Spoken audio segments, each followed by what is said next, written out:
31 точка од маратонската 123-та седница на Собранието на Република Македонија е предлог на Закон за задолжување на Република Македонија со заем кај Европската банка за обнова и развој по договорот за заем за финансирање на проектот пречистителна станица за отпадни води во Скопје по скратена постапка.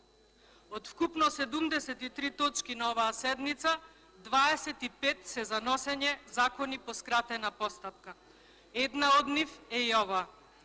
Толку од реформите на оваа владеачка гарнитура и од транспарентноста и отчетноста.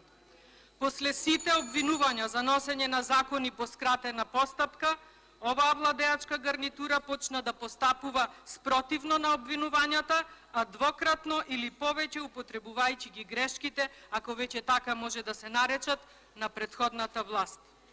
За да обвинувате за нешто и со истото тоа да се трудите да ја урнете актуелната власт, најпрво треба да сте свесни дека кога ќе успеете да дојдете на власт, најмалку што треба е да си стоите на зборот.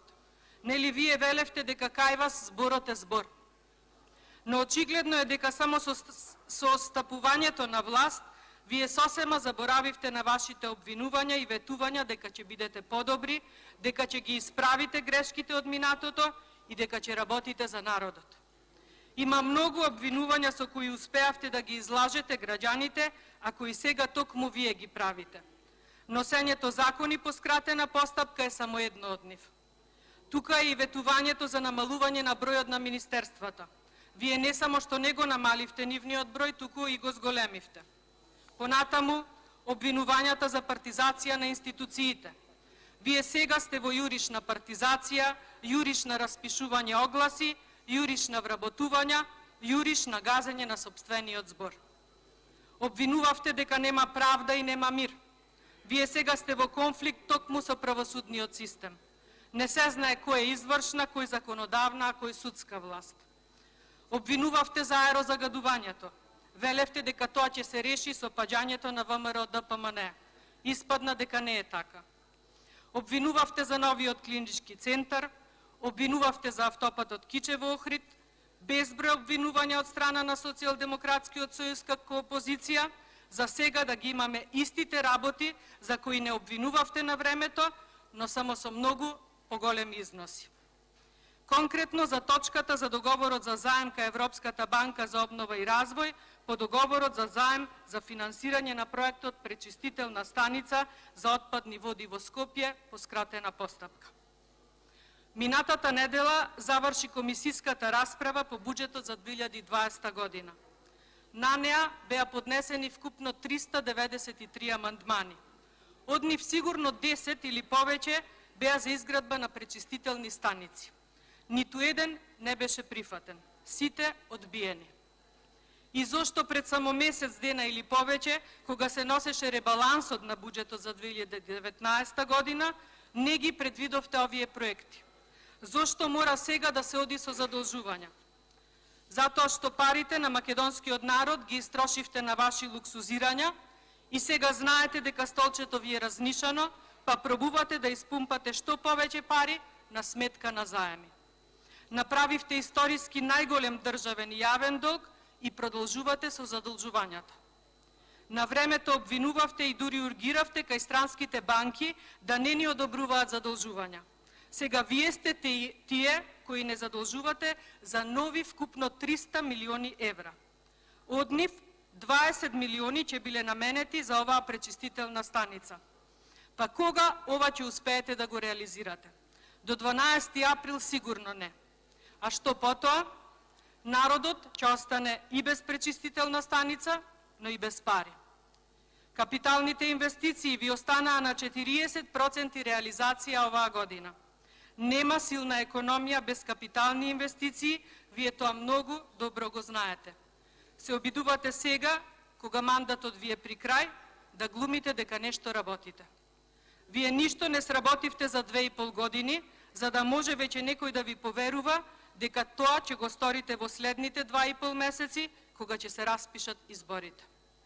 За крај, заради јавноста, сакам да ги споделам резултатите од истражувањето на Центарот за истражувачко новинарство СКУП од Македонија, според кои 64 општини од Република Македонија последниве 3 години само за репрезентација потрошиле вкупно 2.220.634 евра. Да не споменувам дека репрезентациите се претежно правени во исти фирми. Најважно е што, ако само мал дел од овие пари не се истрошеле, сега немаше да не задолжувате со 20 милиони евра за пречистителна станица во Скопје. А доколку не се истрошеле сите овие пари на репрезентација, односно на освежителни и алкохолни пијалоци, карти за спортски и културни настани, подароци за посебни прилики, организирани посети, работни состаноци и слично, замислете 2 милиони евра за вакви луксузи во време кога имаме најголем државен јавен долг и во време кога државата само лани издвои 50 милиони евра за отпис на општинските долгови, оваа власт ќе ги имаше сите овие проекти за кои денес не задолжува со нови 300 милиони евра. Ова е реалност во Република Македонија. Ова е фактот дека функционерите се луксузираат на грбот на останатите и власта, наместо да ги санкционира своите аздисани функционери, власта ги задолжува оние кои едва и врзуваат крај со крај, односно сите останати граѓани во Република Македонија кои не се функционери.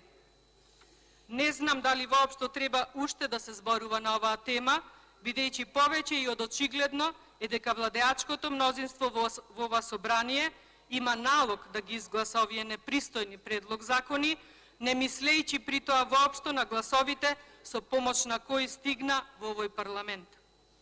Тие исти гласови ризикувате да ги изгубите на следните парламентарни избори, не само затоа што ВМРО-ДПМН ве критикува, туку затоа што вие воопшто не застанавте на страната на оние кои ве гласаа, туку слепо ги слушате наредбите на вашиот председател. А тој е дел од извршната власт, а вие сте дел од законодавната власт. Ќе повторам, се зашто ја критикувавте ВМРО-ДПМН, сега вие го правите истото, но на многу подрзок начин, без зад себе да оставите макар некоја видлива трага. Барем малку да оставевте надвор од вашите джебови и од Луи Витон торбите. Капиталните реализации ви се катастрофални, задолжувањата енормно високи, а вашите апетити немаат крај. Наместо сето ова да го имавте реализирано изминативе 2,5 години владење, вие сега ни го сервирате на брзина и преку позајмици. Долговите ќе ги плаќаат исклучиво граѓаните на Република Македонија.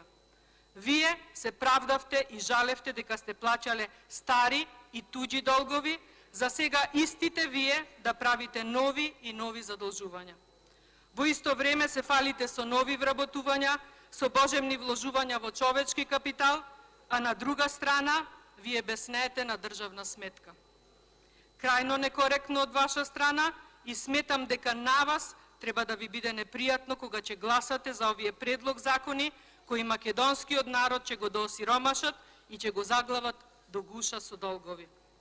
Вие во месец април ќе ризикувате да одите на избори и одите храбро напред, сигурни во себе дека ќе победите и дека вие водите на анкетите.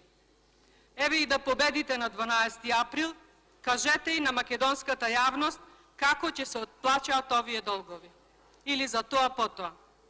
За вашиве задолжувања нема да помогне ни магично стапче, ни милионско бинго, а ниту ќе помогне барем тогаш да се фатите за работа. Се што треба да направите до 12 април е да одите од врата на врата и да им се извинувате на граѓаните кои во 2016 гласаа за вас. Да побарате од сите нив прошка и да бидете храбри во вашите соочувања со нив.